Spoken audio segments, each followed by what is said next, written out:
క్రీస్తునందు ప్రియమైన సజీవమైన శ్రోతలందరికీ మన ప్రభువును రక్షకుడైన యేసు క్రీస్తు నామంలో శుభములు తెలియజేస్తా ఉన్నాను.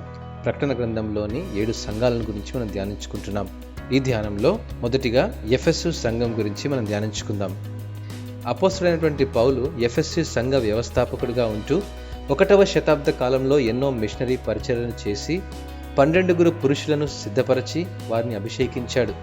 ప్రత్యేకంగా యేసు తల్లి అయిన మరియా ఆ సంఘ సభ్యురాలుగా ఉంటూ శిష్యుడైన యోహాను సంఘ నిర్వహణలో పాలిభాగంగా ఉండడం చరిత్రలో గమనార్హం.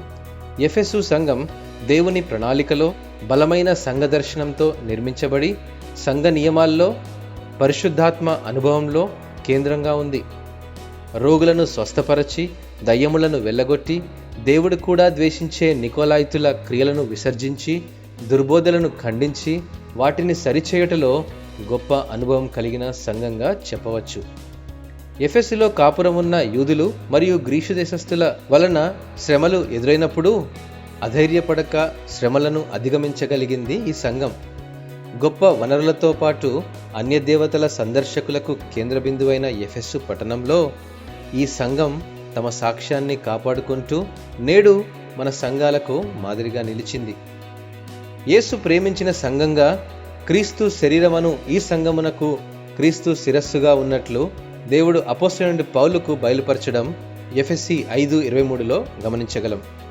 క్రీస్తు ఈ సంఘం గురించి సాక్ష్యమిస్తూ సహనము కలిగిన సంఘంగా దేవుని నామం నిమిత్తం భారము భరించినదని ప్రకటన 2వ అధ్యాయం 2-3 వచనాల్లో మనం గమనించగలం. ప్రకటన గ్రంథం 2వ అధ్యాయము 4-5 వచనాల ప్రకారం, అయినను మొదట నీకుండిన ప్రేమను నీవు వదిలితివి. నేను నీ మీద తప్పు ఒకటి మోపవలసి ఉన్నది.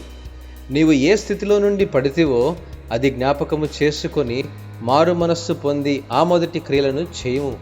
అట్లు చేసి నీవు మారు మనస్సు పొందితేనే సరి, లేని ఎడల నేను నీ యొద్దకు వచ్చి నీ దీపస్తంభమును దాని చోట నుండి తీసివేతును. ఈ యొక్క వాక్య భాగాన్ని గమనిస్తే ప్రభువు 3 సంగతులను హెచ్చరిస్తున్నాడు. మొదటి ప్రేమను జ్ఞాపకం చేసుకొనుము.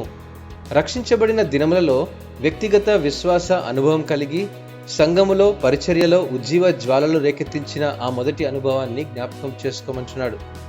రెండవదిగా మారు మనస్సు పొందుము.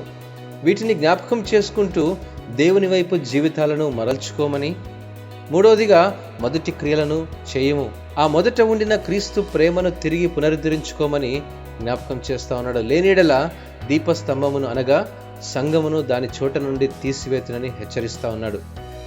క్రీస్తు సంఘమును ప్రేమించి అది కళంకమైనను ముడతైనను అటిది మరి ఏదైనను లేక పరిశుద్ధమైనదిగాను నిర్దోషమైనదిగాను మహిమగల సంఘముగాను ప్రభు కోరుతున్న సంఘంగా మన సంఘం ఉండునుగాక. అటి స్థిరపరచిన సంఘములో మనము మన కుటుంబం ఉండులాగున ప్రభు స్థిరపరచి ఆశీర్వదించునుగాక. ఆమేన్.